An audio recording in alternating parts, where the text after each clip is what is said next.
50 ঊর্ধ্ব এক ব্যক্তির মৃতদেহ উদ্ধার। আর মৃতদেহ উদ্ধারকে নিয়ে এলাকা জুড়ে তীব্র উত্তেজনা ছড়িয়েছে।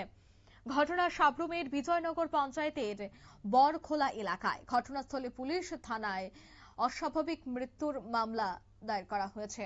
জানা গেছে যে সাবরুম মহকুমা বিজয়নগর গ্রাম পঞ্চায়েতের বরখোলা এলাকায় রবিবার সকালেই এই ব্যক্তির মৃতদেহ উদ্ধার হয়েছে। তবে জানা গেছে ওনার নাম তপন মজুমদার, বয়স 50। তিনি উগ্রসেন মজুমদারের পুত্র। তবে স্থানীয় সূত্রে জানা যায় যে তিনি বাড়ির নিকটবর্তী একটি পুকুরে তপন মজুমদারের নিথর দেহ পড়ে থাকতে দেখেন এলাকার বাসিন্দারা। পরে বিষয়টি সাবরুম থানায় জানানো হলে পুলিশ ঘটনাস্থলে পৌঁছে তদন্ত শুরু করে। পরিবারের সদস্য এবং স্থানীয় বাসিন্দাদের দাবি, তপন মজুমদার দীর্ঘদিন ধরেই নেশার সঙ্গে জড়িত ছিলেন।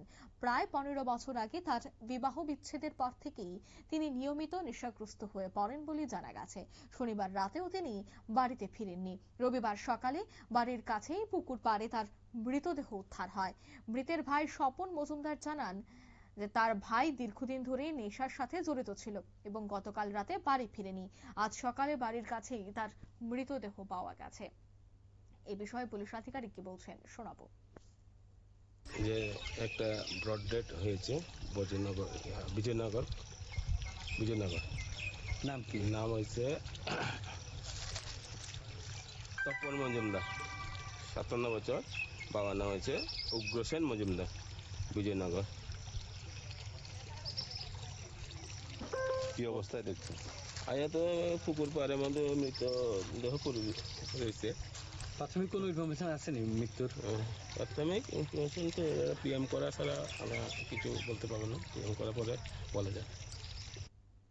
আপনারা শুনলেন, অর্থাৎ পুলিশ এই বিষয়টা নিয়ে তদন্ত করছে এবং খবর পেয়ে তারা ঘটনাস্থলে ছুটে এসেছে। মৃতদেহ উদ্ধার করে যে প্রয়োজনীয় তদন্ত রয়েছে তা করা হচ্ছে। তবে মৃত্যুর প্রকৃত কারণ ময়নাতদন্তের রিপোর্ট পাওয়ার পরে জানা যাবে। পুলিশ অস্বাভাবিক মৃত্যুর মামলা রুজু করে ঘটনার তদন্ত চালিয়ে যাচ্ছে। নিয়ে নিচ্ছি ছোট্ট একটি বিজ্ঞাপন বিরতি, সঙ্গে থাকুন।